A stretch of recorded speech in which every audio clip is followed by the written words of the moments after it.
शुक्लाम्बरधरं विष्णुं शशिवर्णं चतुर्भुजं प्रसन्नवदनं ध्यायेत् सर्वविघ्नोपशान्तयेत् अगजाननपद्मार्कं गजाननमहर्निशम् अनेकदन्तं भक्तानाम् एकदन्तमुपास्महे शान्ताकारं भुजगसेनं पद्मनाभं सुरेशं विश्वाकारं गगनसदृशं मेघवर्णं शुभाङ्गं लक्ष्मीकान्तं कमलनयनं योगिहृद्यानगम्यं वन्दे विष्णुं भवभयहरं सर्वलोकैकनाथं गुरुर्ब्रह्मा गुरुर्विष्णु गुरुर्देवो महेश्वरः गुरुर्साक्षात् परं ब्रह्म तस्मै श्रीगुरवे नमः। ఈ ప్రేరణకు కారణమైనటువంటి గురుదేవులు బ్రహ్మశ్రీ చాగంటి కోటేశ్వరరావు గారి పాదపద్మాలకు సభక్తిపూర్వకంగా నమస్కరిస్తున్నాను. చెప్పండి. కర్ణావాశాస్త్రోద్యోగముఖముఖి దహనో యస్య వాసే మధ్యే దానికి కొంచెం మనం నిన్న చెప్పుకున్నది కూడా కాదు, నిన్న చెప్పుకున్నదే అనుకుంటా. నిన్న చెప్పుకున్నది జ్ఞానంలో. Right right right right right.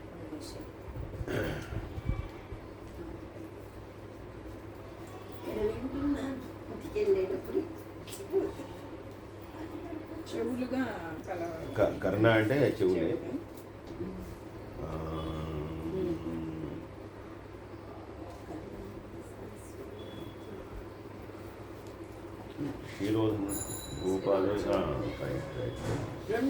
ఇది అది మొట్టమొదటి నుంచి అంటే భూపాదో యస్య నాభి విజయదసుర నిల చంద్ర సూర్యోచ నేత్రే. ఆయన యొక్క పాదాలు ఏవైతే ఉన్నాయో అవి భూమంతా కూడా ఆయన పాదాలు, ఆకాశము నాభి ప్రాంతము.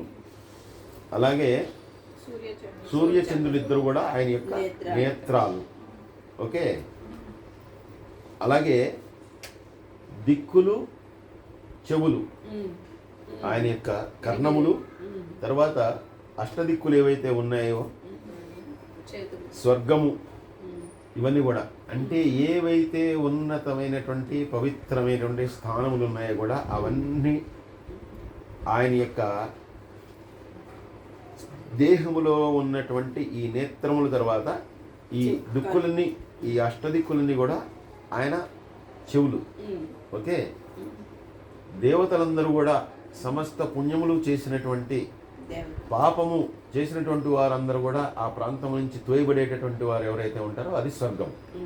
పాపం అనేటటువంటిది స్వర్గంలో కుదరదు. పాపం ఉన్నటువంటి వాడు స్వర్గంలో ఉండడానికి వీల్లేదు. కేవలం పుణ్యాత్మలకు మాత్రమే అక్కడ ప్రదేశం.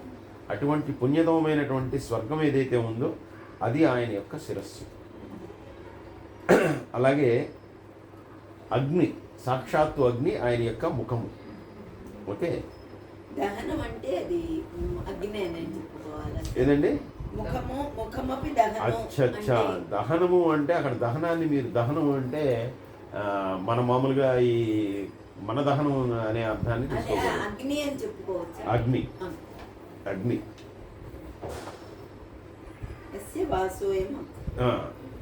ఇంకా సముద్రం అంతా కూడా, సముద్రాలు ఏవైతే ఉన్నాయో అవన్నీ కూడా ఆయన యొక్క కట్టుబట్టగా ఆయన కట్టుకునేటటువంటి వస్త్రం.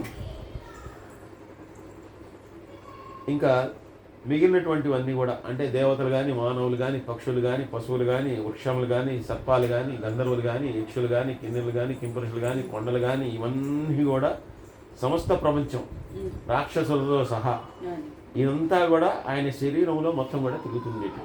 ఇవన్నీ కూడా వషట్కారము అంటే అదే దేవతలని ఆహ్వానించడానికి వాళ్ళు ఉపయోగించేటటువంటి ఒక విధానం, అది వషట్కారము. అంటే దేవతల్ని ఆ యజ్ఞంలో హవిస్సులు, హోమంలో హవిస్సులు ఇచ్చేటప్పుడు వాళ్ళని స్వాహ ఇంద్రాయ ఇదం నమమ అని అంటే వాళ్ళని పిలిచేటటువంటి ఒక క్రమం ఏదైతే ఉందో అది వషట్కారం. దాంతో పిలిచినప్పుడు మాత్రమే దేవతలందరూ కూడా ఆహ్వానింపబడతారు. అటువంటి దేవతలందరినీ ఆహ్వానించడానికి అవసరమైనటువంటి వషట్కారం ఏందో దానికి అది ఈయనే. ఆ వషట్కారం ఈయనే. అందుకే ఎందుకంటే ఈయన యజ్ఞ పురుషుడు, యజ్ఞభోక్త, అంటే అన్నీ ఈయనే. యజ్ఞానికి కారణమయ్యేవాడు ఆయనే, యజ్ఞాన్ని జరిపించేటటువంటి వాడు ఆయనే, యజ్ఞాన్ని జరిపించేటటువంటి వాడు, యజ్ఞంలో ఇచ్చినటువంటి హవిస్సును తీసుకునేటటువంటి వాడు ఆయనే. అన్నీ కూడా ఆయనే. ఓకేనండి. ఇవాళ 3వ శ్లోకం. యోగో యోగ విదాం నేత ప్రధాన పురుషేశ్వర నారసింహ వపుః శ్రీమాన్ కేశవ పురుషోత్తమ. ఈ పురుష శబ్దం అనేటటువంటిది అనేక సార్లు వస్తూ ఉంటుంది. ఈ పురుష అనేటటువంటి శబ్దానికి కేవలం పురుషుడు అనేటటువంటి దాన్ని మనసులోంచి తీసేసేయండి. పురుషుడు అనేటటువంటి శబ్దానికి ఒక్కో చోట ఒక అర్థాన్ని ఇస్తాడు. పురుషుడు అంటే కేవలం లింగభేదం, లింగంలో ఉండేటటువంటి పురుషుడు కాదు, అంటే మగవాళ్ళు అని అర్థం కాదు. ఇప్పుడు మొట్టమొదటిది యోగో యోగ విదాం నేత. యోగ విదాం నేత. యోగ విదాం నేత అంటే మళ్ళీ దాన్ని కూడా ఆ ఛందస్సు కోసం రాసినటువంటిది. యోగ విదాం నేత్రే. అది నేత అంటే మళ్ళీ ఇక్కడ ఏదో ఆయన నాయకుడు అని కాదు. ఓకే. మొట్టమొదటి యోగాయ నమః అంటే కేవలం ఆ పరమేశ్వరుణ్ణి, ఆ పరమాత్మని మనం చేరుకోవాలంటే, ఆయన పదాలని ఆశ్రయించాలంటే కేవలం యోగ సాధన ద్వారా మాత్రమే సాధ్యమవుతుంది. కానీ అన్య విధాల ద్వారా దాన్ని సాధ్యం చేసుకోవడం అనేటటువంటిది కుదిరేటటువంటి పని కాదు. అంటే భక్తితో సాధించవచ్చు కదా అని చెప్పి మళ్ళీ ప్రశ్న రావచ్చు. మనం భగవద్గీతలో చెప్పుకున్నాం అనేక సార్లు. భక్తి అనేటటువంటిది కేవలం మొట్టమొదటి మెట్టు మాత్రమే. ఈ భక్తి తర్వాత ఎవరైతే ఆ భక్తిలో ఉంటాడో, ఆ భక్తిలో ఉన్నటువంటి వాడు ఒక్కొక్క మెట్టుని ఎక్కి దాటుతూ వెళ్తాడు. దాన్ని కేవలం ఆ భక్తిలోనే ఉండిపోవడం. భక్తి తర్వాత మళ్ళీ ఆ యోగ సాధనలోకి వెళ్ళిపోతాడు. ఈ యోగ సాధనలో ముఖ్యంగా ఏంటంటే అష్టాంగ యోగము అని ఉంటుంది. ఈ అష్టాంగ యోగం అంటే 8 యోగాలు. అంటే యమము, నియమము, ధారణ, ఇలాంటివన్నీ కూడా. అంటే వీటిని మొత్తం విడివిడిగా చెప్పాలంటే మీకు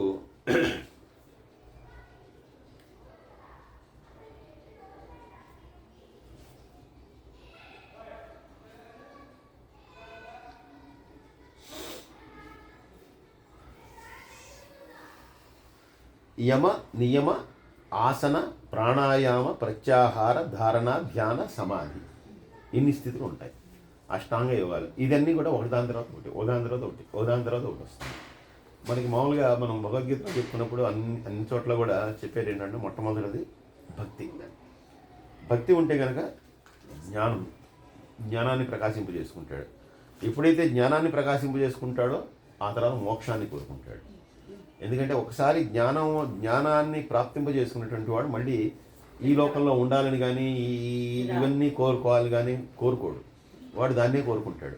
అంటే ఒక తపస్సు చేసేటటువంటి, అదే మనకి రాక్షసులు చేసేటటువంటి తమో తపస్సుకి ఈ ఋషులు మునులు చేసేటటువంటి తపస్సుకి అదే తేడా. అనేక మంది ఋషులు మునులు వీళ్ళందరూ కూడా సాధించారు, తపస్సు చేశారు. కానీ వాళ్ళు దేన్ని కోరుకుని సాధించారు?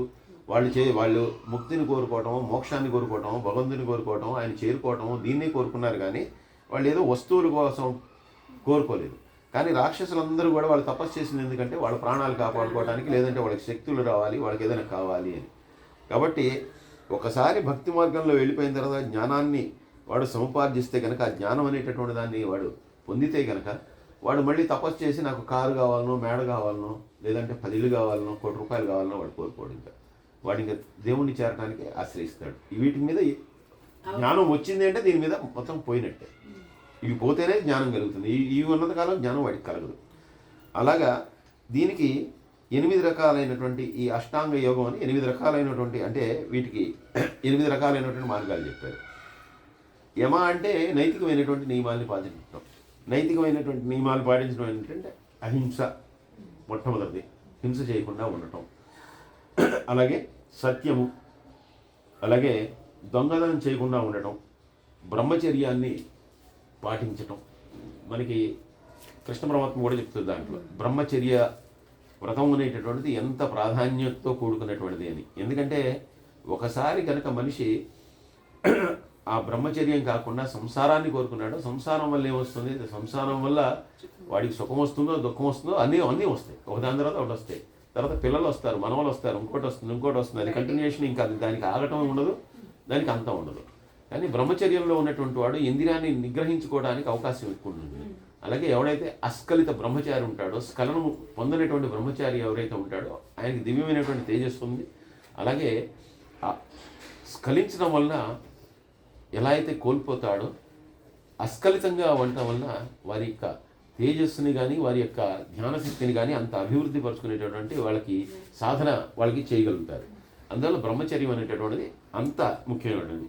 ఇవన్నీ కూడా యమ అనేటటువంటి మొట్టమొదటి అష్టాంగ యోగాల్లో మొట్టమొదటిది. రెండవది నియమము. నియమం అంటే కనుక దానిలోనే ఉంది నియమము అంటే ప్రతిదానికి ఒక పరిణితిని విధించుకుని చేయటం, అంటే ఒక క్రమశిక్షణ, ఒక శౌచము, ఒక శుభ్రత, ఇవన్నీ కూడా చేసుకుని వాటి ద్వారా భగవంతుడిని ప్రార్థించడం. ఎందుకంటే భగవంతుడిని ప్రార్థించడానికి అంటే ఎలా ప్రార్థించినా కూడా భగవంతుడు మనకి పలుకుతాడు. అలా అని మంచం మీద పడుకునో లేదంటే టాయిలెట్లో కూర్చునో ఫ్రెష్ అవుతానో అలా చేయం కదా. భగవంతుని ప్రార్థించాలంటే ఒక శుచి శుభ్రత మనస్సు చేయాలి. మనం ఒక భోజనం చేయాలంటే మనం ఆ శుభ్రతను కోరుకుంటాము. కేవలం భోజనం చేయడానికి అంత శుభ్రతను కోరుకునేటప్పుడు భగవంతుని ప్రార్థించడానికి కూడా ఒక శుభ్రత అనేటువంటిది కావాలి. ఇంకా తర్వాత ఆసనము అంటే శరీరం యొక్క భంగిమ. ఎందుకంటే మన శరీరంలో కూడా షట్చక్రాలు అనేటటువంటి ఉంటాయి. ఈ షట్చక్రాలని తేజోమయం చేసినప్పుడే అవన్నీ కూడా వికసించి వాటి యొక్క ఉత్ప్రేరణ ద్వారా మనం సాధన అనేటటువంటిది సంపూర్ణంగా చేయగలుగుతాం. ఏ రకంగా కూర్చున్నప్పుడు కూడా సిట్ రైట్ అని చిన్నప్పటి నుంచి చెప్తుంటారు. ఎందుకంటే వెన్నెముక ఎప్పుడు నిలబడి ఉంటే కనుక ఆ చక్రాలన్నీ కూడా ఒక ప్రేరణ పొంది వినేటటువంటి వాడికి ఆ వినేటటువంటిది వాడికి నేరుగా వాడి బుర్రలోకి వెళ్ళిపోతుంది. వాడు అది ఇలా పడుకున్నా ఏదో స్టూడెంట్ విన్నాడు అనుకోండి, వాడికి ఉపయోగం లేదు. అందుకనే ఫస్ట్ టీచర్ ఏం చెప్తారు, సిట్ రైట్ అని చెప్పి వాడు ఒక చక్కని పరిస్థితి పొజిషన్లో వాడు కూర్చున్నప్పుడు మాత్రమే వాడికి ఏదైనా బోధన చేస్తారు. ఎందుకంటే అప్పుడు వాడికి నేరుగా వెళుతుంది. అలాగే దేవుణ్ణి ప్రార్థించడానికి కూడా ఒక శరీర భంగిమ, ఒక ఆసనం అంటే పద్మాసనం. ఆ పద్మాసనం ఇప్పుడు ఎవడు వేయలేడు కాబట్టి ఒక చక్కని ఆసనంలో కూర్చుని ఆ ప్రాంతంలో వాడి శరీరాన్ని స్థిరత్వం దాన్ని చక్కగా ఆ శరీరాన్ని దృఢంగా పెట్టుకుని చేసేటటువంటిది. అలాగే ప్రాణాయామం. ప్రాణాయామం అంటే శ్వాసని బంధించడం. శ్వాసని బంధించడం ద్వారా ఏమవుతుందంటే మనస్సు నిలకడగా ఉంటుంది. ఎప్పుడైతే మనం శ్వాసని బంధించగలుగుతామో నిలకడగా మనస్సు అంతా కూడా భగవంతుడి మీద అప్పుడు పెట్టుకోవడానికి కుదురుతుంది. తర్వాతది ప్రత్యాహారం. ప్రత్యాహారం అంటే కనుక ఇంద్రియాలన్నింటినీ కూడా నిగ్రహించుకోవటం. అంటే కోరికలు అనేటటువంటివి చాలా కష్టమైనటువంటి అదుపులో పెట్టుకోవడం అనేటటువంటి, కానీ వాటి నియంత్రణలో పెట్టుకోవటం అంటే ఆ బయటికి వచ్చేటటువంటి కోరికలను వెనక్కి లాక్కోవటం. విశ్వామిత్రుడు అది చేయలేక ఆ నియంత్రణ కోల్పోవడం వల్లే అనేక వేల సంవత్సరాలు ఆయన తపస్సు చేయవలసి వచ్చింది. కాబట్టి వాటిని ఆ ఇంద్రియాలన్నింటినీ కూడా నియంత్రించుకోవటం, వాటిని వెనక్కి లాగేయటం. తర్వాత ధారణ. ధారణ అంటే నిన్న అరుణ్ గారు అడిగినట్టు అంటే విష్ణు సహస్రనామం ఎలా వచ్చేస్తుంది నోటికి, అదే ధారణ. ఇప్పుడు చాగంటి గారు కానీ వాళ్ళు చెప్తూ ఒక విషయం చెప్తూ వాళ్ళు మధ్యలో అనేకమైనటువంటి శ్లోకాలకు వెళ్ళిపోతారు, అనేకమైనటువంటి కథల్లోకి వెళ్ళిపోతారంటే విషయం అంతా చదవటం వేరు, చదివిన దాన్ని గుర్తు పెట్టుకోవడం వేరు. ఒక ఇంటెలిజెంట్ స్టూడెంట్ ఎప్పుడు అవుతాడు, వాడికి 100కి 100 మార్కులు ఎప్పుడు వస్తాయి? అందరూ చదువుతారు, చదవడం పొద్దు నుంచి రాత్రి దాకాను ఎప్పటిదాకా చదువుతారు. కానీ ఒకడికి ఎంత చదివినా కూడా ఏమీ గుర్తుండదు. ఒకడు చదివిన దాన్ని చాలా చక్కగా గుర్తుపెట్టుకుంటాడు. అలాగే టీచర్ ఒకసారి చెప్పేస్తే వాడు ఆ చెప్పినంత కూడా గుర్తుపెట్టుకుంటాడు, ఆ పాఠాన్ని పాఠంలా గుర్తుపెట్టుకుంటాడు. అదే ధారణాశక్తి. ఆ ధారణాశక్తి అనేటటువంటిది ఒక గొప్పది. అటువంటి ధారణాశక్తి అంటే ఒక ఏకాగ్రత ఉండాలి, వినేటప్పుడు ఏకాగ్రత ఉండాలి. అలా ఉంటే కనుక ఆ ధారణ అనేటటువంటిది కుదురుతుంది. అలా ధారణ ఉండటం అనేటటువంటిది ఈ భక్తి భావంలో కానీ ఈ అష్టాంగ యోగంలో కానీ చాలా ముఖ్యమైనటువంటి. ధారణ లేకపోతే కనుక ఇప్పుడు ఒక మంత్రాన్ని జపిస్తూ కూర్చోవాలనుకోండి, దేవుడిని ధ్యానిస్తూ కూర్చోవాలి, ఒక మంత్రాన్ని జపించాలి, భగవంతుడి యొక్క రూపాన్ని అలా తలుచుకోవాలంటే దానికి ధారణ అనేటటువంటిది చాలా ముఖ్యం.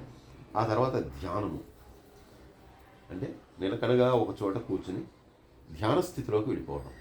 ధ్యాన స్థితిలోకి వెళ్ళిపోవడం అంటే ప్రాపంచిక విషయాలతో సంబంధం లేకుండా ఉండటం. పక్కన పిడుగులు పడ్డా కూడా సంబంధం లేకుండా ఉండటం, పక్కన మెరుపులు మెరిసినా కూడా సంబంధం లేకుండా ఉండటం. ఇక వాడిని ఆ ధ్యానంలోకి వెళ్ళిపోయినటువంటి వాడిని ఏమీ చేయదు. వాడు ఆ ధ్యానంలోకి వెళ్ళిపోతాడు. చివరి స్థితి సమాధి స్థితి. ఇది పరమానందమైనటువంటి స్థితి. దీని యొక్క ఆనందం ఏంటనేది కేవలం ఆ స్థితిని పొందినటువంటి వాడే చెప్పగలడు. కానీ అది కూడా అనిర్వచనీయము, దాన్ని చెప్పదగినటువంటిది కాదు, ఇది ఇలాంటిది అని వాడు చెప్పడు. ఇంకా అది ఆ స్థితిని చెప్పలేనటువంటి బ్రహ్మానంద స్థితి ఏదైతే ఉందో అది ఆ సమాధి స్థితిలో ఉన్నటువంటి వాళ్ళకే కలుగుతుంది. సమాధి స్థితి అంటే సమాధిలోకి వెళ్ళిపోయాడంటే మళ్ళీ ప్రాణాలను కోల్పోయాడు అనేది కాదు. సమాధి స్థితిలో అంటే చైతన్యంగా ఉండే సమాధిలోకి వెళ్ళిపోతారు. అనేక సార్లు పీఠాధిపతులు గొప్ప వాళ్ళందరూ రామకృష్ణ పరమహంస లాంటి వాళ్ళందరూ సమాధి స్థితిలోకి వెళ్ళిపోయేవాళ్ళు. సమాధి స్థితిలోకి వెళ్ళిపోయి మళ్ళీ వాళ్ళు బహిర్ముఖులు అయిపోతారు, అంటే మళ్ళీ బయటకు వస్తారు. ఆ సమాధి స్థితిలో ఉన్నప్పుడు వాళ్ళు ప్రాణము లేని వాళ్ళతోనే సమానమైనట్టు. అంటే వాళ్ళకి దానితో ఇంకా ఏ విషయంతో సంబంధం ఉండదు. వాళ్ళని మీరు నెట్టినా పట్టుకున్నా ఏం చేసినా కదిపినా వాళ్ళు కదలరు. ఎందుకంటే వాళ్ళు ఒక స్థితికి వెళ్ళిపోతారు, ఆ స్థితిలోనే ఉండిపోతారు. అటువంటి అష్టాంగ యోగ సాధనములకు చేస్తే మాత్రమే ఆయన వశుడవుతాడు. అంటే ఇన్ని బ్రహ్మచర్యం పాటిస్తూ ఒక శుభ్రమైనటువంటి శుచి అయినటువంటి ఆసన స్థితిని కలిగి ఉండి ప్రాణాయామాన్ని చేస్తూ ధారణ కలిగి ఉండి ఆ తర్వాత సాధన చేసి సాధన నుంచి సమాధి స్థితికి వెళ్ళేటటువంటి వాడికి మాత్రమే ఆయన యొక్క పాదాలు ఆశ్రయించడానికి కుదురుతుంది. కాబట్టి అటువంటి అష్టాంగ యోగ సాధనము చేత మాత్రమే పొందదగినటువంటి వాడు, పొందబడేటటువంటి వాడు. వెంటనే యోగ విధాం నేత్రే యోగ విధాం నేత అని చెప్పి మనం చదువుతాం.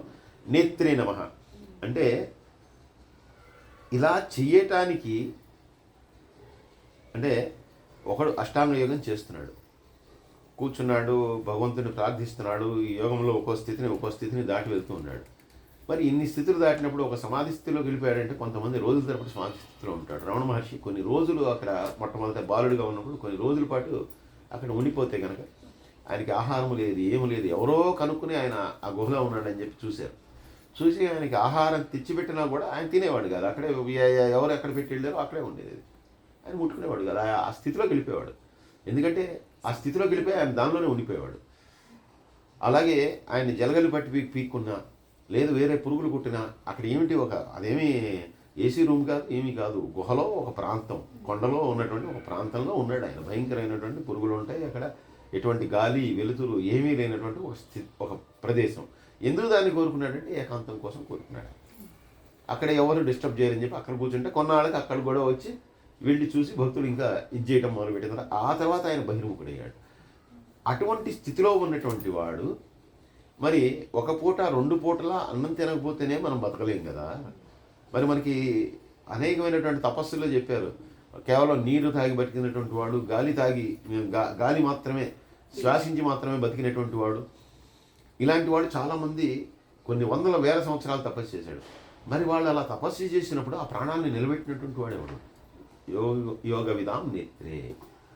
అటువంటి మార్గంలో ఎవరైతే వెళ్తూ ఉంటాడో వాళ్ళు ఆ మార్గంలో వెళ్ళటానికి వాళ్ళని చూస్తూ ఉంటాడు, వాళ్ళని కాపాడుతూ ఉంటాడు. అంటే వాళ్ళ యోగక్షేమములన్నింటినీ కూడా చూస్తూ ఉంటాడు. అటువంటి పద్ధతిలో ఎవడైతే ఉన్నాడో వాళ్ళందరినీ రక్షించి కాపాడగలిగినటువంటి వాడు ఆయనే.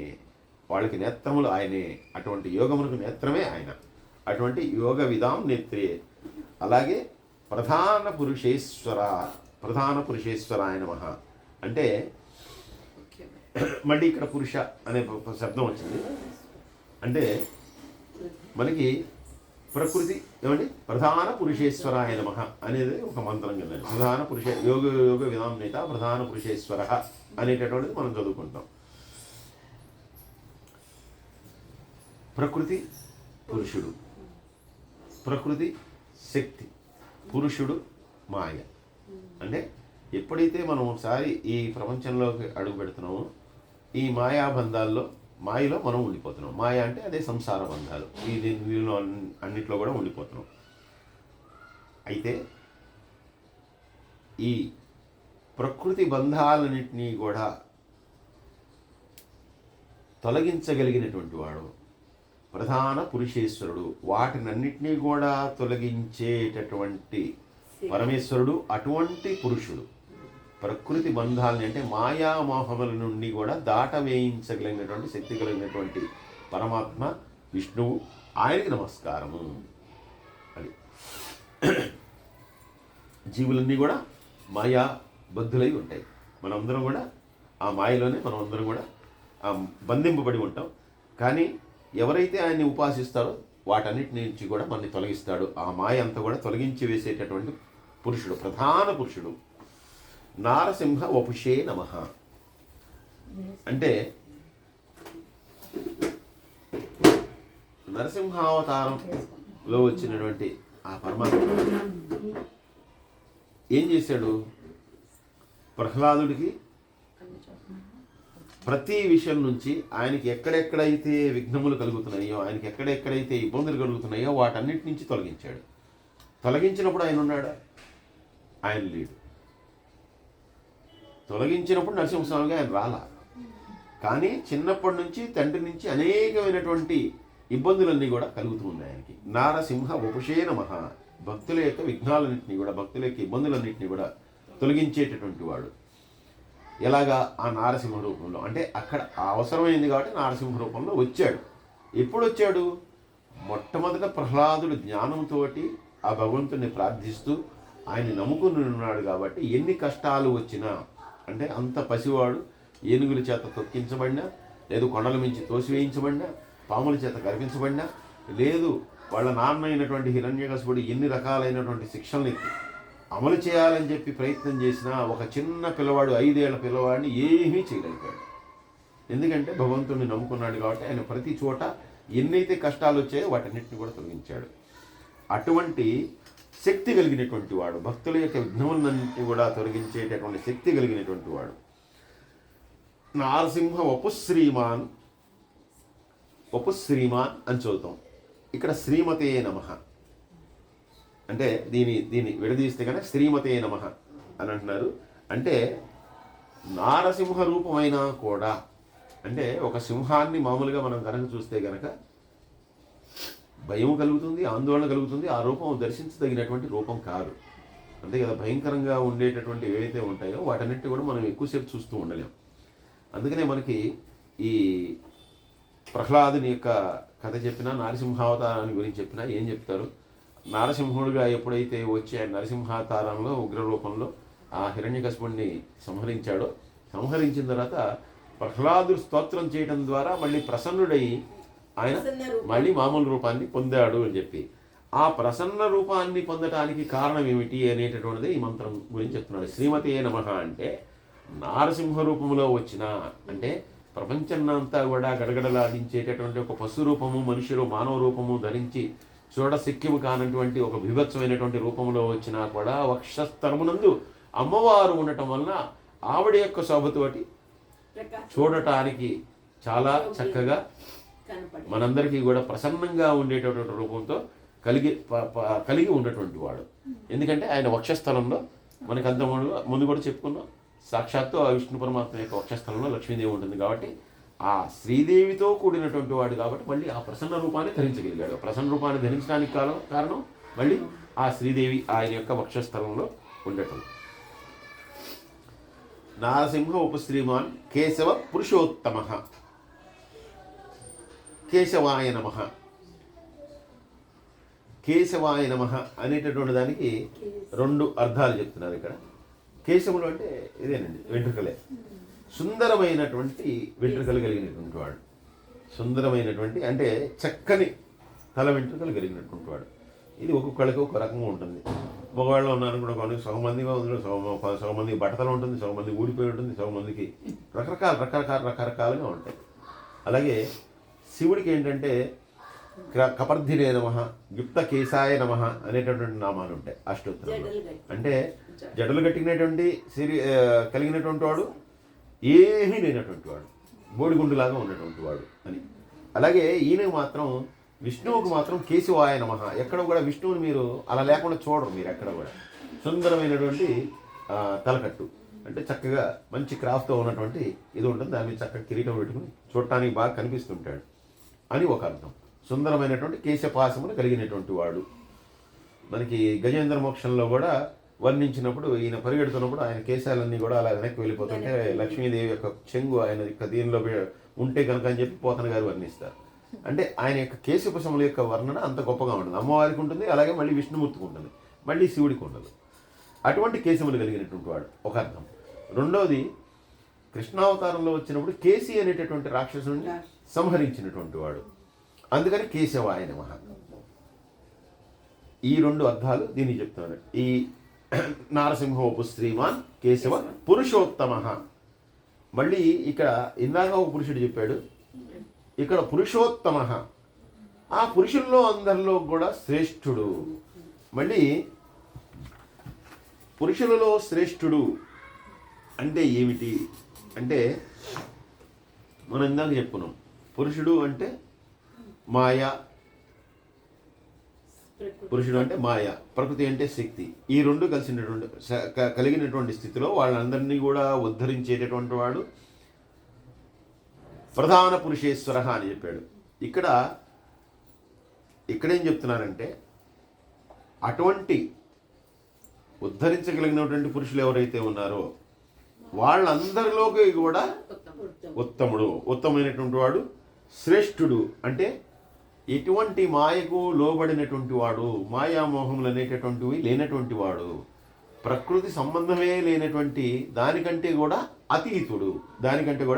అతీతుడు. సర్వ శివ స్థాణు భూతాధిర్నిధిరవ్యయ సంభవో భావనో భక్త ప్రభవ ప్రభురీశ్వర.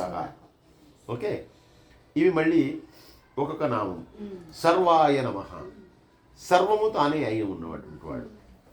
సర్వము తానే అయి ఉండటం ఏమిటి అంటే, మనం రాగానే మళ్ళీ మీరు అడిగిన డౌట్, భగవంతుడు సర్వస్వం తానే అయి ఉన్నవాడు అంటే ఒకసారి విరాట్ స్వరూపం అయింది మనం తలుచుకుంటే కనుక, భూమి ఆయన యొక్క పాదాలు, ఆకాశం ఆయన యొక్క నాభి, మనుషులందరూ కూడా, మనుషులు, దేవతలు, యక్షులు, రాక్షసులు, గంధర్వులు, కిన్నెలు, కుమరుషులు వీళ్ళందరూ వచ్చిపోతుంటారు. సర్పాలు, ఈ రాక్షసులు ఈయన యొక్క ఇదిగా ఉన్నాయి, సముద్రాలన్నీ ఆయన యొక్క బట్టలాగా, ఆయన యొక్క వస్త్రంలాగా ఉన్నాయి. అంటే ఇంకా ఏ పదార్థమైనా వదిలేసామా సృష్టిలో? ఏది లేదు. కాబట్టి అవి అన్నీ కూడా తానే ఉన్నటువంటి వాడు, సమస్తము కూడా తానే అయి ఉన్నవాడు. అంటే ఆయన వినా, ఆయన కాకుండా ఇంకా ఏమీ లేదు అసలు. అక్కడ ఆయన వినా ఏమీ లేదు. సవైహ సర్వం అంటే మొత్తం కూడా ఆయనే, అన్నీ కూడా ఆయనే. అటువంటి వాడు సర్వాయ నమః, సర్వము తానే ఉన్నటువంటి వాడు, సమస్తము తెలిసినటువంటి వాడు, అలాగే దాన్నంతటినీ కూడా నిర్వహించేటటువంటి వాడు. అడ్మినిస్ట్రేటర్ ఆయనే, ఆయనే దాన్నంతా కూడా సృష్టించేటటువంటి క్రియేటర్, ఆయనే అడ్మినిస్ట్రేటర్. సర్వాయ నమః, ఇది శివుడికి కూడా వచ్చేటటువంటి నామం, సర్వ అనేటటువంటి నామం. ఈ సర్వ అనేటటువంటి నామం ఏంటంటే లయము చేసుకునేటటువంటి శక్తిని, ఈ శ అనేటటువంటి దానిలో శృ అనేటటువంటి ధాతువు నుండి ఏర్పడినటువంటి ఈ సర్వ అనేటటువంటి శబ్దం ఏదైతే ఉందో, ఇది ప్రళయకాలంలో సర్వప్రపంచాన్ని తన యందు ఇముడ్చుకునేటటువంటి వాడు. అంటే వచ్చినటువంటి సృష్టి అంతా కూడా నశించిపోతుంది. ఈ సముద్రాలు కానీ, ఈ కొండలు కానీ, ఈ పర్వతాలు కానీ, ఏదైనా కూడా అన్నీ నశించిపోతాయి. ఈ నశించిపోయినటువంటివన్నీ మళ్ళీ ఎక్కడికి వెళ్ళిపోతున్నాయంటే ఆయనలోకి వెళ్ళిపోతాయి. అందుకని ఆయన శర్వుడు. శివునికి కూడా వచ్చేటటువంటి నామం శర్వుడు, శివుడు, భవుడు, ఇవన్నీ కూడా శివుడిని పిలిచేటటువంటి శివుడికి వచ్చేటటువంటి నామాలు.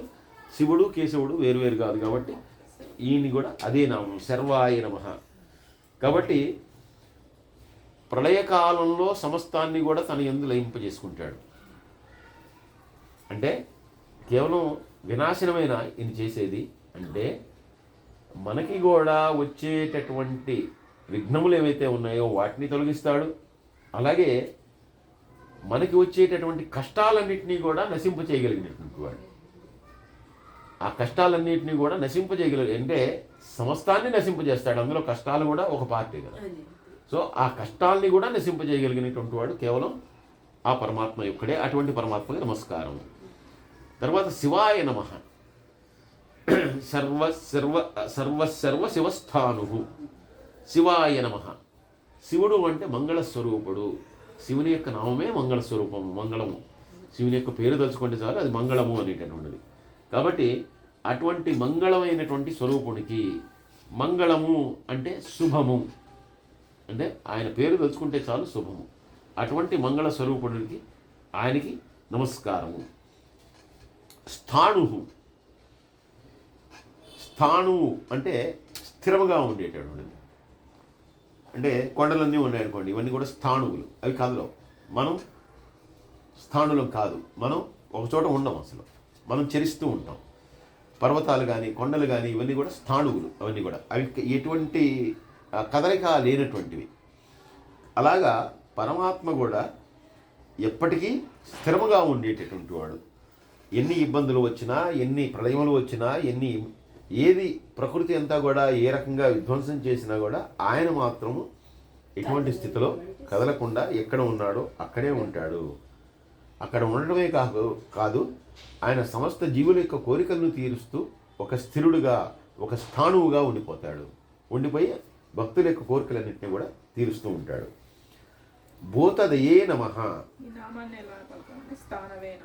సర్వ శివ స్థాణు భూతాధిర్నిధిరవ్యయ అనే దానిలో స్థాణువే స్థాణు నమః, స్థాణు నమః. ఓకే, భూతాదయే నమః అంటే పంచభూతాలన్నిటికీ కూడా ఆయనే కారకుడు. ఆయన నుండి వచ్చినటువంటి ఈ పంచభూతాలన్నీ కూడా. కాబట్టి ఈ పంచభూతాలన్నిటికీ కూడా కారణమైనటువంటి ఆదిభూతుడు ఆయన. ఈ పంచభూతాలన్నీ కూడా ఆయన నుంచి వచ్చినటువంటివే. కాబట్టి వీటన్నిటికీ కూడా, ఈ పంచభూతాలన్నిటికీ కూడా కారణమైనటువంటి వాడు, వీటన్నిటికీ కూడా ఆశ్రయమైనటువంటి వాడు. ఇవన్నీ కూడా ఆయన యొక్క అధీనంలో ఈ పంచభూతాలన్నీ కూడా ఆయన్ని ఆశ్రయించి ఉంటాయి.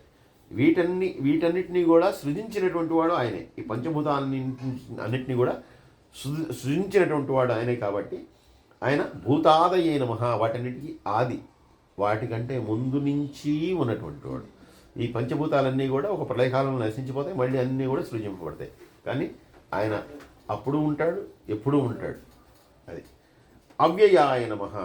వ్యయము అంటే ఖర్చు, నాశనము లేనటువంటిది. కాబట్టి ఎప్పటికీ కూడా నిరంతరము కూడా శాశ్వతుడిగా ఉంటూ ఆయన భక్తులకు వారి కోరికలన్నింటినీ కూడా తీరుస్తూ ఉంటాడు. అలాగే సంభవాయ నమః. సంభవాయ నమః. సంభవించడం అంటే ఏంటండి?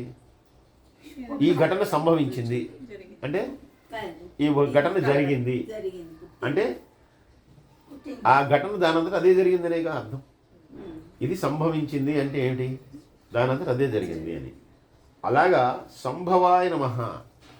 ఆయన అవసరమైనప్పుడు తనంతట తనే ఉద్భవిస్తాడు.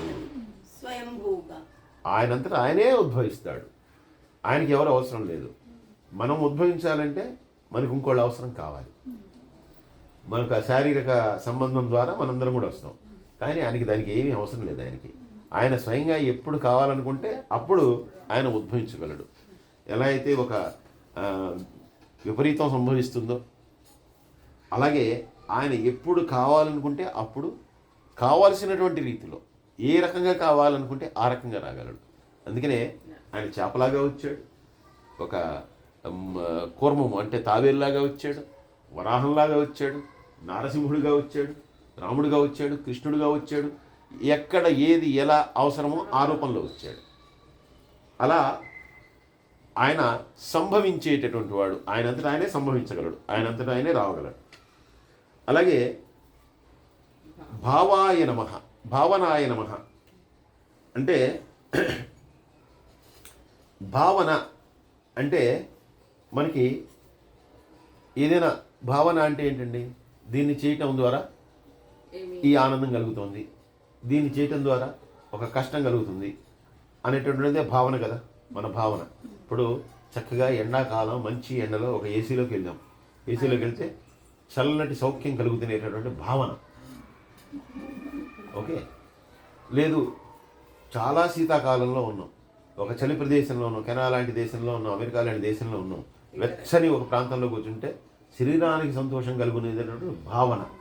అది మొదట భావన అంటే ఒక ఆలోచన, ఒక ఇది. అటువంటి భావన సంభవాయ నమః, భావనాయ నమః. అలాగా మనకి ఏది కావాలనుకుంటామో దాన్ని కలగజేసేటటువంటి వాడు. ఏది కావాలనుకుంటామో దాన్ని కలగజేసేటటువంటి వాడు. మళ్ళీ ఇందాకటి ఎగ్జాంపుల్సే తీసుకుంటే కనుక అదే ఎర్రటి ఎండాకాలం బాగా ఇబ్బంది పడుతున్నటువంటి వాడికి ఏసీలో కూర్చుంటే సౌఖ్యం ఒకటికి, దుఃఖం ఒకటికి. ఏ ఆస్మానో ఏదో హెల్త్ ప్రాబ్లం ఉన్నటువంటి వాడికి తీరలేనటువంటి దుఃఖం వాడికి. వాడికి ఇంకా దగ్గరదు, ఊపి ఆడదు. ఆ ప్రాంతంలో ఉంటే కనుక వాడు పడుకోలేడు రోజు కూడా. అందుకే ఆవిడ ఫ్యాన్ వేస్తే నాకు దుఃఖం, ఆవిడికి సంతోషం. అంటే ఉన్నది ఒకే వస్తువు, రెండు రకాలైనటువంటి భావాలు. అంటే దాని ద్వారా సంతోషాన్ని ఆవిడికి ఇస్తున్నాడు, దుఃఖాన్ని నాకు ఇస్తున్నాడు. రెండు భావనలు కలగజేస్తున్నాడు. అటువంటి ఎవరికి ఏదైతే ఇష్టమో ఆ భావనను కలగజేసేటటువంటి వాడు, ఆనందమా దుఃఖమా దేన్ని కోరుకుంటావో దాన్ని కలగజేసేటటువంటి వాడు. నేను కూడా ఒక స్థిరమైనటువంటి స్థానానికి వచ్చి ఈ ఫ్యాన్ వేసినంత మాత్రాన ఈ చలి నన్నేం చేస్తుంది, దీనికే నేను ఇంత వణికిపోవాలా అనేటటువంటి స్థిరమైనటువంటి భావనకు వచ్చిన రోజున ఆ ఫ్యాన్ గాలి నన్ను ఇబ్బంది పెట్టదు. తను కూడా ఇది లేకపోతే నాకేమవుతుంది అనేటటువంటి భావనకు వచ్చిన రోజు తను కూడా ఫ్యాన్ అక్కర్లేదు.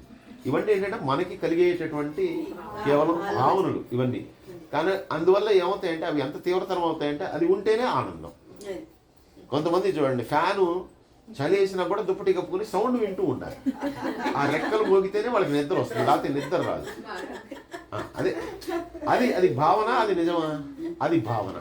కాబట్టి ఎవరికి ఏది వచ్చేస్తుంది. కాబట్టి ఆ భావనని కలగజేసేటటువంటి వాడు, ఎవరికి ఏదైతే ఇష్టమో ఆ భావన అంతా కూడా కలగజేసేటటువంటి వాడు. అలాగే భర్త్రే నమః, సంభవో భావనో భర్త ప్రభో ప్రభురీశ్వర అనేటటువంటిది మనం చదువుతాం శ్లోకంలో. భర్త్రే నమః, భర్త అంటే అనేదానికి అర్థం ఏంటంటే భరించేటటువంటి వాడు, పోషించేటటువంటి వాడు. అంటే ఇప్పుడు స్త్రీ పురుషులు ఇద్దరు కూడా ఈ పోషణలో భాగస్వాములు అవుతున్నారు. కానీ ఒకప్పుడు ఏంటంటే కేవలం పురుషులు మాత్రమే ఆ పోషణకు కావాల్సినటువంటి వాడిని కూడా సమకూరిస్తే కనుక స్త్రీ కనుక ఆ పోషింపడానికి అవసరమైనటువంటి ఆహారాన్నంతా కూడా తయారు చేసేటటువంటి పాత్ర స్త్రీది. కానీ దాన్ని సంపాదించేటటువంటి పాత్ర పురుషుడు తీసుకునేవాడు. అంటే ఇప్పుడు కానీ ఆది మానవుల కాలంలో కానీ వేటకి వెళ్ళేవాడు పురుషుడే. భక్త కన్నప్ప కూడా ఆయన శివుడికి ఎలా భక్తుడైపోయాడు, రోజు వేటకెళ్ళి తెచ్చేవాడు ఆయనే. తెస్తే ఇంట్లో భార్య చక్కగా ఆయన ఏం చేస్తే దాన్ని వండి పెడుతుంది.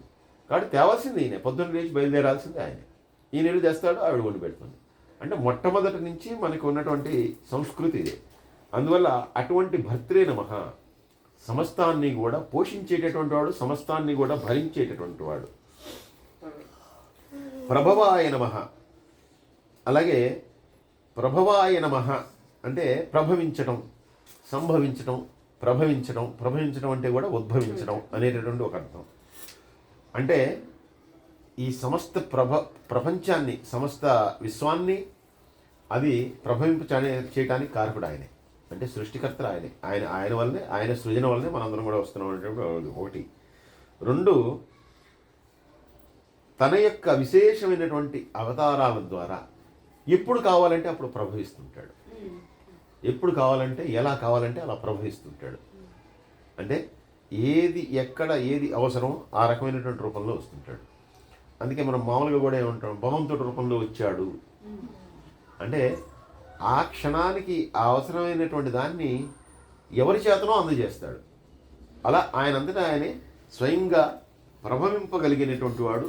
అంటే ఆయనంతటా ఆయన ఇష్టపడి అక్కడ ఆ ప్రదేశంలో ఉండగలిగినటువంటి వాడు, ఆ భక్తుల యొక్క కోరికలు తీర్చగలిగినటువంటి వాడు, వాళ్ళ ఇష్టాలని తీర్చగలిగినటువంటి వాడు. మళ్ళీ అక్కడి నుంచి మళ్ళీ ఆయన యొక్క యథాస్థానాన్ని పొందగలుగుతాడు. అలా చేసేటటువంటి వాడైనటువంటి వాడు ప్రభవే నమః. ఈయన భక్తులకి అధీనుడే. ఈయన కూడా అంటే భక్తులది, ఈయనది మళ్ళీ బంధం.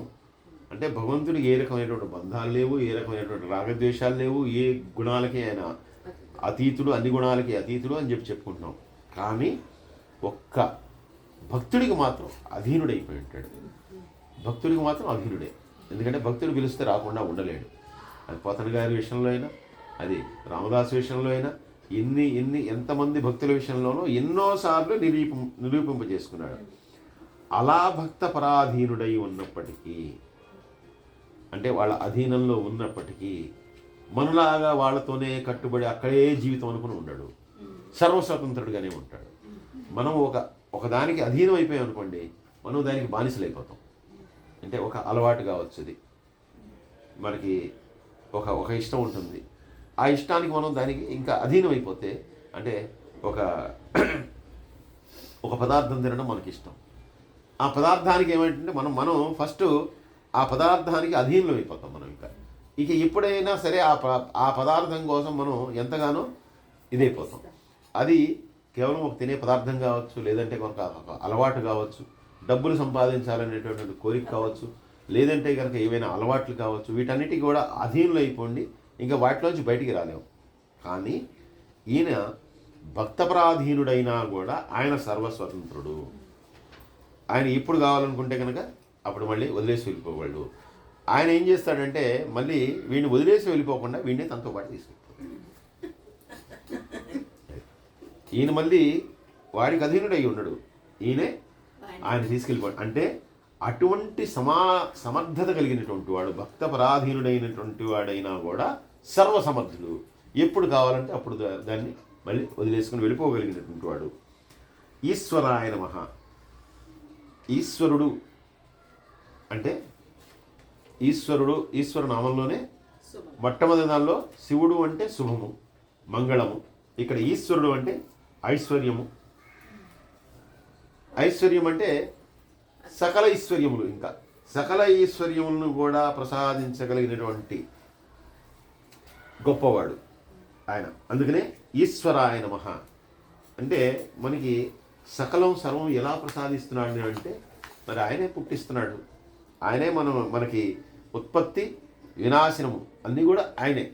మనం వస్తున్నాం, తర్వాత వచ్చిన తర్వాత మనం కొంతకాలం జీవిస్తున్నాం. ఆ జీవించేటప్పుడు మనకు ఒక ఉద్యోగమో లేదంటే ఒక పార్ట్నర్ ఇవ్వటమో లేదంటే ఒక మంచి ఆస్తున్నటువంటి వాళ్ళ ఇంట్లో పుట్టింపజేయటమో ఏదో ఒక, అంటే మన కర్మల ద్వారా ఇవన్నీ కలిగినా కూడా ఇవన్నీ కూడా చేయించేటటువంటి వాడు ఆయనే. చివరికి లయం చేసేటటువంటి వాడు కూడా ఆయనే. కాబట్టి మొత్తాన్ని ఈ పరిణామాన్నంతా కూడా పుట్టిన దగ్గర నుంచి మనం పోయేదాకా ఉన్నటువంటి పరిణామానికి అంతటికీ కూడా కారకుడు ఆయనే. అందువల్ల ఆ అష్టైశ్వర్యాలని కూడా ప్రసాదించగలిగినటువంటి వాడు ఆయనే. ఒకడు దరిద్రంలో వాడి కర్మానుసారం పుట్టినప్పటికీ కూడా వాడి జ్ఞానము చేత ప్రకాశింపగలిగి వాడు గొప్పవాడు, ఐశ్వర్యవంతుడు కావచ్చు. ఐశ్వర్యము అంటే కేవలం డబ్బనే కాదు, వాడికి జ్ఞాన ప్రకాశంతో ఐశ్వర్యం కలగచ్చు. ఒక చాగయ్య గారు కానీ రామదాస్ గారు, చాగయ్య గారిని మనం తెలుసుకుంటే కనుక చాగయ్య గారికి ఐశ్వర్యం అంటే ఎన్ని తరాలైనా కూడా చాగయ్య గారిని అలా గుర్తుపెట్టుకుంటాయి. చాగయ్య గారిని ఎవరు కూడా ఆయన మర్చిపోరు. ఆయన ఎప్పటికీ భగవంతుడితో సమానంగా కీర్తింపబడతాడు. ముఖ్యంగా సంగీతం నేర్చుకునేటువంటి వాళ్ళు కానీ వాళ్ళు అయితే కనుక ఆయన సాక్షాత్తు భగవంతుడి కింద మరి ఇచ్చేస్తారు. కానీ ఆయన అంటే ఐశ్వర్యవంతుడే. దేనిలో? సంగీతంలో ఐశ్వర్యవంతుడు. ఆయనకి ఏమైనా డబ్బులు ఉన్నాయా? ఆయన జీవితాంతం కూడా భిక్షాటన మీద మాత్రమే ఆయన, అది భిక్షాటన ఉంచే వృత్తి అనేటటువంటిది ఆయన చేసి కేవలం దాని మీద మాత్రమే తన యొక్క శరీరాన్ని పోషించుకున్నాడు. అంటే ఆయన మానవ మాత్రుడు కాబట్టి శరీరము పోషింపబడాలి కాబట్టి ఉంచ వృత్తి ద్వారా దొరికినటువంటి దాన్ని తీసుకునేవాడు తప్పితే దానికి మించి ఒక రూపాయి కానీ ఒక గింజ కానీ ఆయన తీసుకోలేదు. కేవలం శరీరం నిలబడటం కోసం మాత్రం చేసుకున్నాడు. భగవంతుని యొక్క దీనిలోనే ఆయన తరించిపోయాడు. అలాగే అనేక మంది తుకారాం కానీ వీళ్ళందరూ కూడా కేవలం భక్తి మార్గంలో కేవలం భగవంతుని ఆరాధిస్తూ వాళ్ళు వెళ్ళిపోయారు, ఆ ఐశ్వర్యాన్ని పొందారు. ఐశ్వర్యం అంటే భగవంతుడి యొక్క అనుగ్రహం.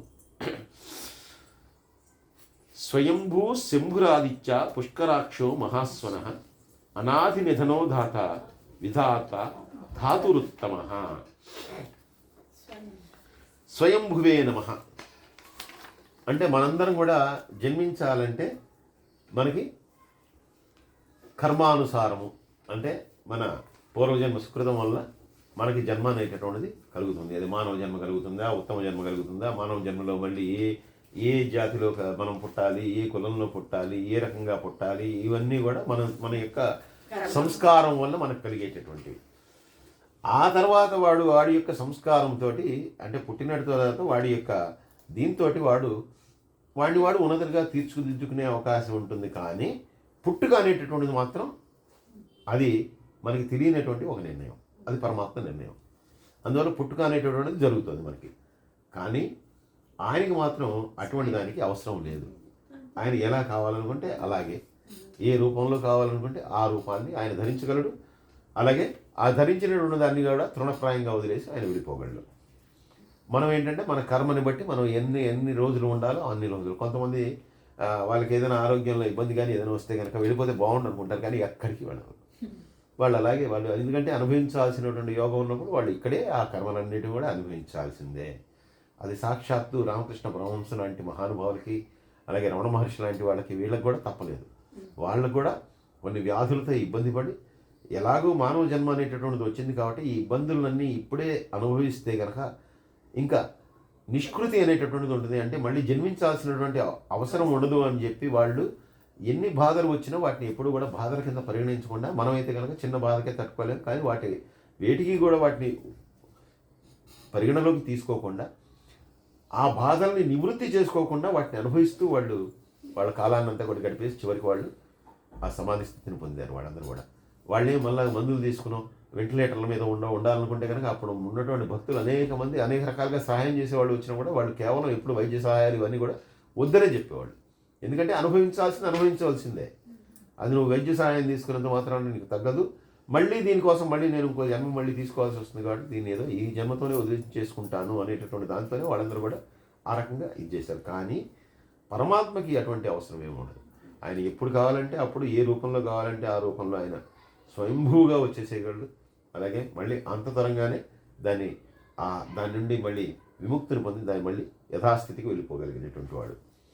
సంభవే నమః అంటే తన యొక్క శంభుడు అనేది కూడా మళ్ళీ శివుడికి కూడా వచ్చేటటువంటి నామం. శివుడు, శంభుడు, రుద్రుడు, భవుడు, శర్వుడు ఇవన్నీ కూడా ఆయనకు వచ్చేటటువంటి నామాలు. దీనికి అర్థాన్ని ఏం చెప్తున్నారంటే తన యొక్క గుణాల చేత సుఖాన్ని కలగజేసేటటువంటి వాడు.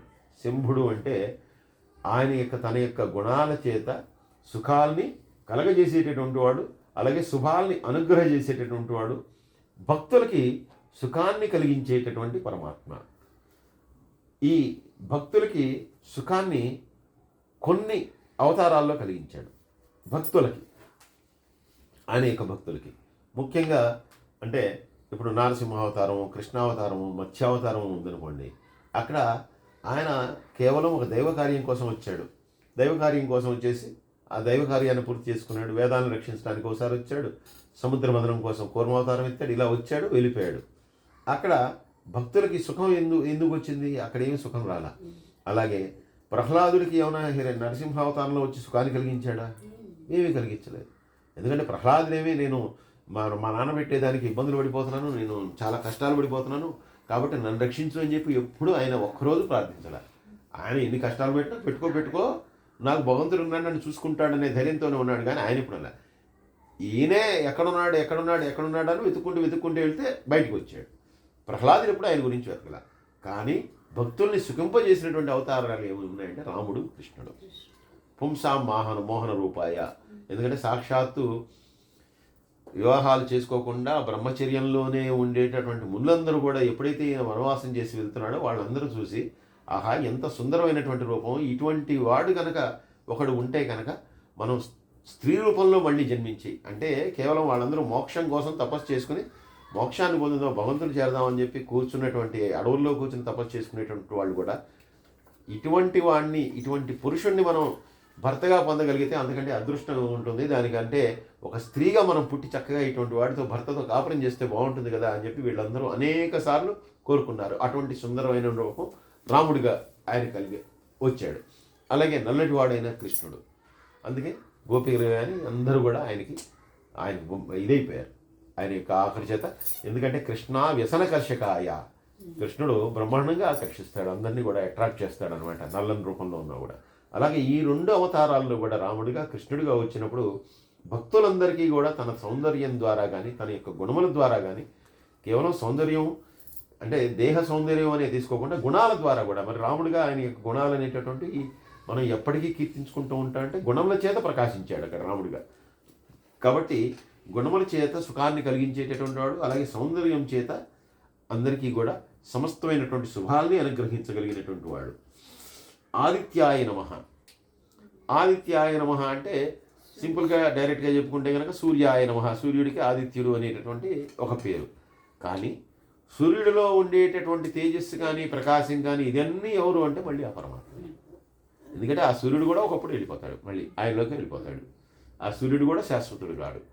కాబట్టి ఆ సూర్యుడికి ప్రకాశాన్ని ఇస్తున్నటువంటి వాడు ఎవడు అంటే మళ్ళీ ఆ సూర్యుడికి ప్రకాశాన్ని ఇస్తున్నటువంటి వాడు కూడా ఈ విష్ణువే. పుష్కరాక్షాయ నమః. పుష్కర అక్షాయ నమః అంటే మళ్ళీ తామరపు రేకుల వంటి కన్నులు కలవాడు అనేటటువంటి అర్థాన్ని చెప్తూ, అంటే ఇది సాముద్రిక శాస్త్ర ప్రకారంగా అటువంటి కన్నులు ఉండటం అనేటటువంటిది ఒక మహాపురుష లక్షణంగా చెప్పబడింది. కాబట్టి ఈ పుష్కరాక్షాయ నమః అనేటటువంటి మంత్రంతో కానీ లేదా పుష్కరాక్షాయ నమః అనేటటువంటి పదంతో కానీ భీష్ముడు ఆ పరమాత్మని కీర్తించాడు. అంటే అటువంటి కన్నులు కలిగినటువంటి మహాపురుషుడు ఎవరైతే ఉన్నాడో ఆయన ఈ విష్ణు పరమాత్మ, ఈ శ్రీకృష్ణ పరమాత్మ. ఎందుకంటే ఆయనకి విష్ణువు కంటే కృష్ణుడు, అక్కడ ఉన్నటువంటి కృష్ణుడిని ఉద్దేశించే ఇదంతా వచ్చింది, విష్ణు సహస్రనామం అంతా కూడా వచ్చింది. అలాగే మహాస్వనాయ నమః అంటే వేదాన్నే తన యొక్క స్వరూపముగా కలిగినటువంటి వాడు, సమస్త వేదముల్ని తన యొక్క స్వరూపములుగా కలిగినటువంటి వాడు. వేదములన్నీ కూడా ఆయన నుంచి వచ్చినటువంటివే.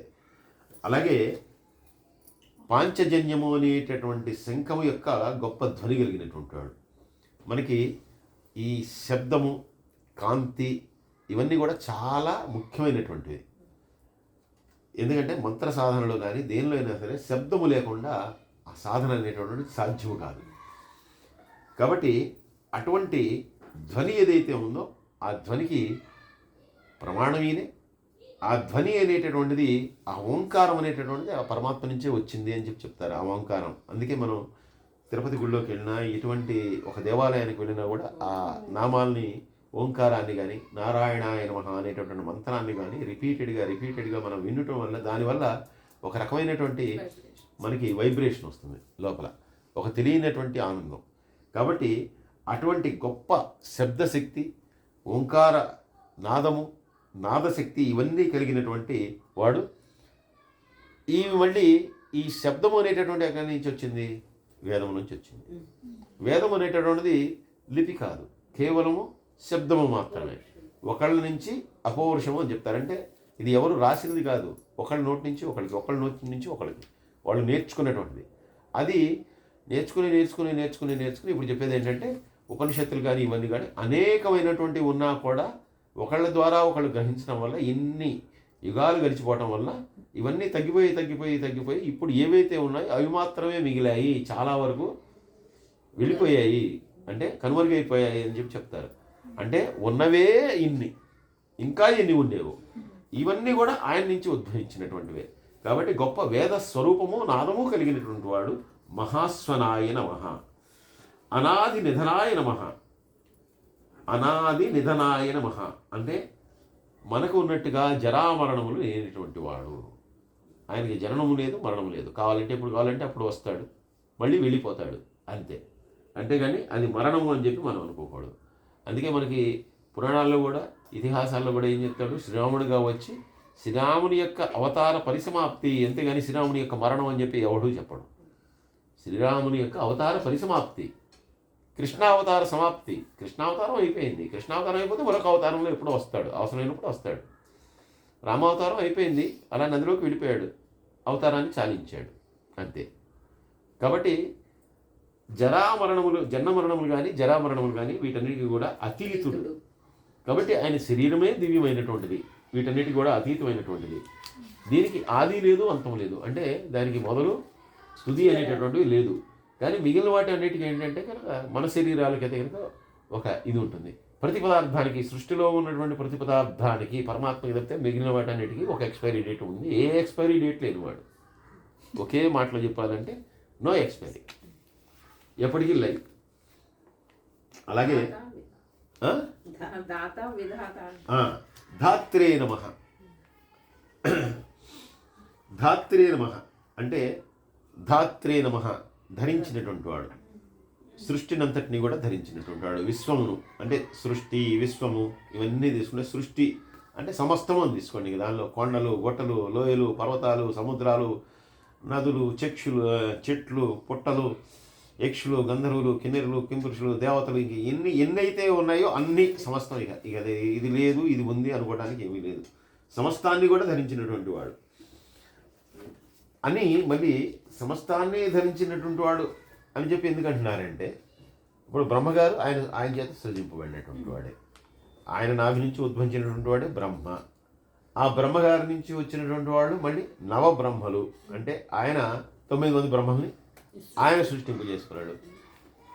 అంటే అడ్మినిస్ట్రేషన్, ఒక ప్రైమ్ మినిస్టర్ కింద మళ్ళీ మినిస్టర్లు, క్యాబినెట్ మినిస్టర్లు, స్టేట్ మినిస్టర్లు ఎలాగో మళ్ళీ ఆయన సృష్టించుకున్నాడు. అక్కడి నుంచి ప్రజాపతులను సృష్టించుకున్నాడు. ఈ ప్రజాపతులను సృష్టించకుండా ఈ ప్రజాపతులందరూ ఎవరికి వాడు పుట్టిన వాళ్ళల్లా మేము తపస్సు చేసుకోవడం అందరూ వేరు. ఎవడు ఆయనకి పనికొచ్చేటటువంటి సృష్టిని ఎవడు చేయలేదు. సృష్టి స్పీడ్గా జరగట్లేదు, ఎక్కువ మంది పుట్టట్లేదు, ఎక్కువ మంది ఇది అవ్వట్లేదు. ఎందుకంటే ఇప్పుడు పుట్టినవాడల్లా తపస్సు చేసుకునేవాడైతే కనుక ఇంకా ఉపయోగం ఉంది, అలాగే ఉండిపోతుంది. అప్పుడు దక్ష ప్రజాపతి అనేటటువంటి ఆయన్ని సృష్టించిన తర్వాత దక్ష ప్రజాపతి నుంచి ఈ శారీరక సౌఖ్యము, తర్వాత మన మన మన యొక్క ఇటువంటి పుట్టుకలన్నిటికీ కూడా కారణం అనేటువంటి దక్ష ప్రజాపతి నుంచి మొదలైంది. ఈ దక్ష ప్రజాపతికి మళ్ళీ బోర్డంతమంది భార్యలు, అలాంటి భార్యల వల్ల మళ్ళీ ఈ సృష్టి అంతా బిగినైంది. అప్పుడు దేవుడు కోరుకున్నటువంటి రీతిలో ఈ సృష్టి అనేటువంటిది ప్రారంభింపబడింది. కాకపోతే ఇండియా లాంటి దేశాల్లో ఇప్పుడు ఆయన అనుకోనటువంటి రీతిలో ఇది వేగంగా సాగిపోతుంది. కాబట్టి అలాగా ఎంతోమంది సృష్టికర్తలు ఉన్నా కూడా ఈయన వాళ్ళందరికీ కూడా మళ్ళీ వాళ్ళందరినీ కూడా ధరించేటటువంటి వాడు. అలాగే ఇది ధాత్రి నమః, విధాత్రి నమః. సరే, ఈ సృష్టి అంతా కూడా సృజింపబడుతోంది. అది బ్రహ్మగారి వల్ల కావచ్చు, ఎవరి వల్ల సృజింపబడినా ఆయన వల్ల చేసినట్టే. ఎందుకంటే ఆయన చెప్పిన ఆయన నియమించినటువంటి వాడు సృష్టిస్తున్నాడు, ఆయన నియమించినటువంటి రుద్రుడు లయం చేస్తున్నాడు. ఎవరు చేసినా కూడా ఆయన ఆజ్ఞకి లోకబడి ఆయనే అన్నిటికీ బాస్గా ఉండి చీఫ్గా ఉండి ఆయనే చేయిస్తున్నాడు. ఇలా చేసినటువంటి ఈ సృష్టిలో, ఇలా సృష్టింపబడేటటువంటి ఈ సృష్టిలో కర్మఫలాల్ని ఇచ్చేటటువంటి వాడు మళ్ళీ విధాత్రే నమః. ఎందుకంటే మనకి ఏదో ఒకటి మరి వచ్చిన దానికి ఏదో ప్లస్ మైనస్ ఏదో ఉండాలి కదా. ఆ ప్లస్ మైనస్లు ఇచ్చేటటువంటి వాడు కూడా ఆయనే. అంటే మన యొక్క కర్మఫలాన్ని బట్టి మళ్ళీ మనకి ఎటువంటి జన్మ కలుగుతుంది అనేటటువంటి దానికి కారణభూతుడు ఆయనే. అంటే సృష్టించేది ఆయనే, కర్మఫలాన్ని ఇచ్చేటటువంటి వాడు ఆయనే. ధాతురుత్తమాయ నమః అంటే మళ్ళీ సర్వులలోకి శ్రేష్ఠుడు. ధాతుర్ ఉత్తమాయ నమః అంటే ఏ సృష్టికి మూల కారణమైనటువంటి బ్రహ్మగారు ఉన్నారో, మనందరం రావటానికి కారణం ఎవరు? బ్రహ్మగారే. బ్రహ్మగారే సృష్టిస్తాడు. అంటే ఆ బ్రహ్మగారు మళ్ళీ ఆయన ఏర్పాటు చేసినటువంటి ఈ ప్రజాపతుల వల్ల కానీ ఎవరి వల్ల కానీ మన యొక్క ఇదనేది జరుగుతుంది. ఏదైనా కూడా ఇదంతా కూడా బ్రహ్మ సృష్టి అని చెప్పి మనం చెప్పుకుంటాం. అందరినీ కూడా ప్రాణులందరినీ సృష్టించేటండి. అటువంటి బ్రహ్మ ఎవరి చేత సృష్టింపబడ్డాడు? విష్ణువు చేత సృష్టింపబడ్డాడు. ఆయన నాభికముల నుంచి ఆయన సృష్టించాడు. అందుకే ఆ బ్రహ్మగారికి కూడా మళ్ళీ వెళ్ళిపోతాడు. ప్రళయాంతంలో, కాలాంతంలో, కల్పాంతంలో ఆయన కూడా వెళ్ళిపోతాడు. కానీ ఈయన మాత్రం లేదు. అందుకే బ్రహ్మగారికి కూడా ఆయుష్ చెప్పారు. కానీ పరమాత్మకి అంటే శివుడికి కానీ ఈశ్వరుడికి కానీ ఈ విష్ణువుకి కానీ వీళ్ళకి వయసు అనేటటువంటిది లేదు. బ్రహ్మగారికి కూడా ఆయు ప్రమాణము అని చెప్పి చెప్పారు శాస్త్రాల్లో. కాబట్టి లేనటువంటి వాడు ఆ బ్రహ్మగారికి కూడా, బ్రహ్మగారిని కూడా తనలో లయం చేసుకునేటటువంటి వాడు. దీనికి ఉదాహరణగా ఏం చెప్తున్నారంటే దండ ఊపిక న్యాయము అనేటటువంటిది అక్కరలేదు, అంటే భగవంతుడి విషయంలో అక్కరలేదు అని చెప్పి చెప్తున్నారు. ఈ దండ పూపిక న్యాయము అనేటటువంటి విషయం ఏంటంటే ఒకడు ఒక కర్రకి కొన్ని గారెల్ని పెట్టి ఆ కర్రని వేలాడదీసేట. కర్రను వేలాడదీస్తే కనుక ఒక 10 రోజుల తర్వాత ఒకడు వేలాడదీశాడు. ఇద్దరు కలిసి వచ్చి 10 రోజుల తర్వాత ఆ కర్ర ఎలా ఉందో చూద్దామని చెప్పి వచ్చాట. అప్పుడు రెండో వాడు మొదటి వాడిని అడిగట, నువ్వంతా నాతో అబద్ధం చెప్తున్నావు, కర్ర వేలాడదీయలేదు, గారెలు వేలాడదీయలేదు, వేలాడదీస్తుంటే కనుక వాసన ఏదైనా రావాలి, అయినా వేలాడదీసిన కర్ర ఉండాలి, లేదు కదా అని అంటే ఈ మొట్టమొదటి వాడు ఎవరైతే వేలాడదీశాడో వాడన్నట్ట, లేదురా నేను నిజంగానే వేలాడదీశాను, కానీ మూషికం వచ్చి ఆ కర్రనంతా కూడా తినేసింది, కర్ర తినేసింది అని చెప్పాట. రెండో వాడు అన్నట్ట, నువ్వు చెప్పేది బాగుంది, సరే కర్రం తినేసింది అంటున్నావు, కర్రం తినేస్తే కనుక మరి గారెలు ఉండాలి కదా, గారెలు ఏమైనాయి, ఆ గారెలు పాడైపోయినా ఉండాలి కదా, అవి కూడా లేవు కదా, నువ్వు అబద్ధం చెప్తున్నావు అన్నట్ట. అంటే వాడు అన్నట్ట, పిచ్చి కదవా, కర్రనే తినేసినటువంటి మూషికాన్ని గారెలు తింటాం లెక్క అంటే మనమందరం కూడా గారెలు. కర్ర బ్రహ్మగారు, ఆ బ్రహ్మగారినే ఆ పరమాత్మ తనలో లయం చేసుకోగలిగినప్పుడు బ్రహ్మగారినే సృష్టించడానికి ఆయన కారణమైనప్పుడు గారెలు లాంటి మనం ఎంత ఇది దండ పూపిక న్యాయం అంట. ఇది అక్కర్లేదు, భగవంతుడి విషయంలో పరమాత్మ విషయంలో ఇది అక్కర్లేదు అని చెప్పి చెప్తూ దానికి సంబంధించినటువంటి నామం ఈ ధాతురుత్తమాయ నమః. అంటే వీటన్నిటిని కూడా ధరించి వాటన్నిటిని కూడా పోషించుకునేటటువంటి వాడు, వాటిలో కూడా అత్యుత్తముడు, ఇంకా ఆయనకంటే ఉత్తముడు అనేటటువంటి వాడు ఎవరూ లేరు అనేటటువంటిది ఈ నామం, ఈ శ్లోకం యొక్క అర్థం. సర్వే జనా సుఖినో భవంతు, సమస్త లోకా సుఖినో భవంతు. స్వస్తి.